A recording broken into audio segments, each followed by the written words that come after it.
Hello viewers, welcome to my channel Learning Excel with Mr. Jahid. এখানে যে আমরা টেবিলটা দেখতে পাচ্ছি, এই টেবিলে কিছু সেলসম্যানের নাম আছে এবং তাদের মান্থ ওয়াইজ সেই অ্যাচিভমেন্ট দেওয়া আছে এবং তার উপর বেস করে এখানে যে চার্টটি তৈরি করা হয়েছে সেটা হলো বার চার্ট।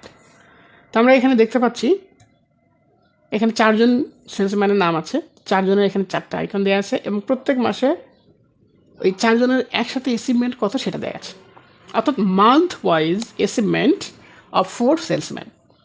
কিন্তু আমরা যদি উল্টাটা চাই, অর্থাৎ এইখান দিয়ে থাকবে নাম আর এই কলামগুলো হবে হচ্ছে মাসের, কোন মাসে কত, অর্থাৎ ম্যান ওয়াইজ বা পার্সন ওয়াইজ অ্যাচিভমেন্ট। তাহলে আমরা এখানে এই চারটাকে সিলেক্ট করব। প্রথমে চারটাকে সিলেক্ট করব, সিলেক্ট করার পরে এই চার্ট ডিজাইনে যাব। চার্ট ডিজাইন গিয়ে এই সুইচ রো এবং কলাম যেখানে আছে জাস্ট একটা ক্লিক দিয়ে দিব। দেখেন এখানে এই প্রত্যেক ব্যক্তির, এই প্রথম ছিল জাহিদের 12 মাসে যে আর্নিংটা বা অ্যাচিভমেন্টটা সেটা আসছে, ফরহাদের 12 মাসেটা আসছে, নাইমের 12 মাসেটা আসছে, সুজনের 12 মাসেটা আসছে এবং প্রথম থেকে শুরু করে জানুয়ারি, ফেব্রুয়ারি, মার্চ, এপ্রিল, ডিসেম্বর পর্যন্ত আসছে।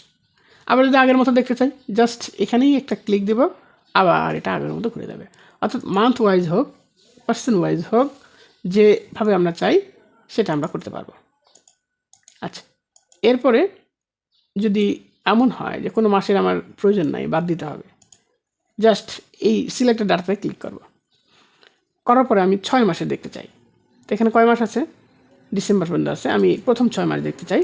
তাহলে পরের যে 6 মাসের যে টিকগুলো আছে জাস্ট আমি সেই টিকগুলোকে উঠাই দিলাম জুলাই পর্যন্ত, এরপর ওকে দিয়ে দিলাম। দেখেন 6 মাসেরটা চলে আসলো এবং সেটা কিন্তু আস্তে আস্তে এভাবে শেপটা বড় হয়ে গেছে, জায়গাটা বড় হয়ে যাওয়ার কারণে আর একটু লার্জ সাইজের চার্ট চলে আসছে।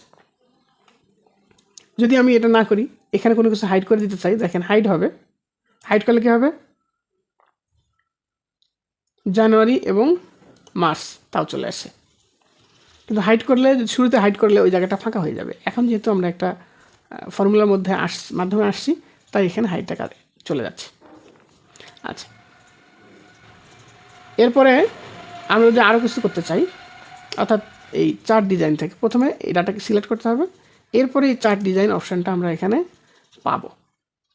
এরপরে যদি আমরা চার্ট টাইপটাকে চেঞ্জ করতে চাই, এখানে গিয়ে বিভিন্ন রকম প্যাটার্ন দেওয়া আছে, বাই ডিফল্ট আমরা যেটা ইচ্ছা সেটা অ্যাকসেপ্ট করতে পারি।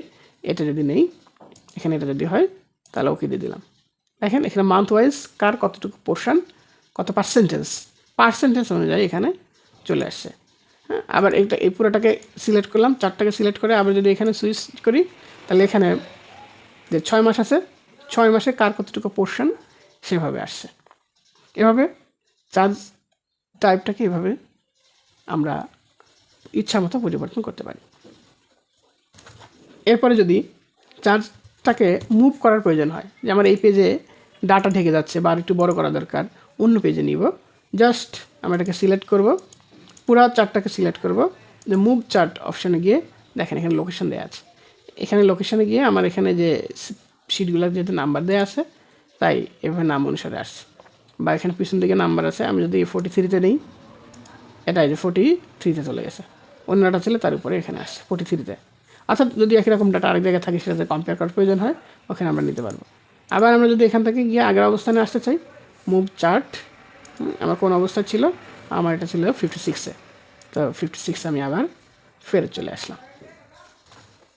Thanks for viewing.